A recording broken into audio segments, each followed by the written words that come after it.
Hey guys, it's Ray. Just continuing on my series that I called Can Your Email Do This?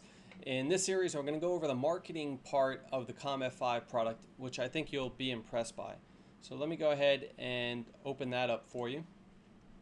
What you'll see here is, before I start too, somebody had asked me about what I meant when I said amateurs try and professionals track.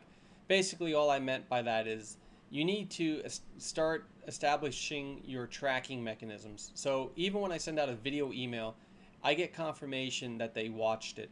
That way, if I'm sending out, especially to a prospect, I'll know if they're interested because it'll tell me how many times they watched it, how long they watched the video. So if you have somebody that watched your video 5-6 times and watched the entire video, chances are they're interested in what you have to say and possibly would be somebody that you would want to follow up with. So let me just get into this marketing part of this because we're going to run out of time if I don't. You can see here's my applet. So I'm going to click on Marketing F5 and that's going to open up another window. This is going to give me a screenshot of everything I need to know to create a marketing campaign. So in this example, I'm going to go to create a contact list. And I'm going to call this example list. I'm going to keep everything the same here. I have to put an email address in here, so I'm just going to put my email address for both of these. Now you could put info at or do not reply, whatever you want in those. So as I keep going down here, the custom fields, these are whatever I click here will then become visible to me when I view that list. So I'm just going to keep that generic for right now. And I'm going to hit save. So I just created a contact list. Now, a contact list is no good unless I have a web form generating to that contact list. So we're going to create a form as well. And I'm going to call this form example because it's going to be a match to the contact example list. So, and you'll see that right now. I choose not to use capture. Capture is the security form so robots don't spam you.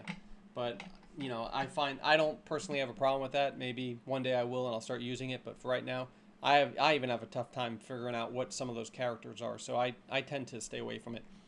So I created this form, I called it example form, and I'm going to associate that with my example list. So that just married the two. And here's my two fields that I'm currently asking for, email address and contact format. Now the contact format was displayed because here I have allow contact to choose the contact format. I'm going to change that because I prefer it just to be HTML. Everybody pretty much that I'm dealing with has HTML.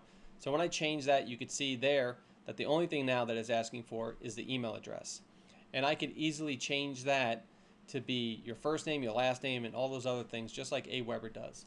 So I'm going to click next. Now it runs me through a wizard of different questions to be answered. This is the one that they will see when I'm going to the double opt-in. This is going to be the HTML email that they receive, and this is going to be the plain text email that they receive. The next one will be if there was any problems, which in this case there wasn't. They're going to get a subscription is now complete, which I can WYSIWYG is what you see, which is what you get. Change any content in there. So I could say thank you very much for joining Ray's list or whatever. And this is again the HTML version, and this is the text-based version. I go to the next screen, and if an error were to occur, if let's say they're already in the database or they typed in an email that didn't follow the proper sequence of an email like john@wherever.com, they would get this error message. And then after I click save, it will prompt me with the it will present me with the HTML code. I just simply cut and paste this into my website and it will generate this for me. That's pretty powerful stuff. Very similar to what aweber or GetResponse has. So I would say on the surface, what you're looking at right here is comparable and very comparable to GetResponse and aweber's version of what they have. So on par with what they have right here, but what you're going to see in the what you have seen in the previous video with simple video emailing, and what you're going to see in the next email video that I put together, not email, just the next video I put together, will demonstrate some of the other features of this. And maybe we'll go over email campaigns where I'll show you how to actually send out this campaign and even do some split testing. Very powerful stuff, and stay tuned to the next video where I'll go over how to create an email campaign within the COMF5 product. Thanks for your time.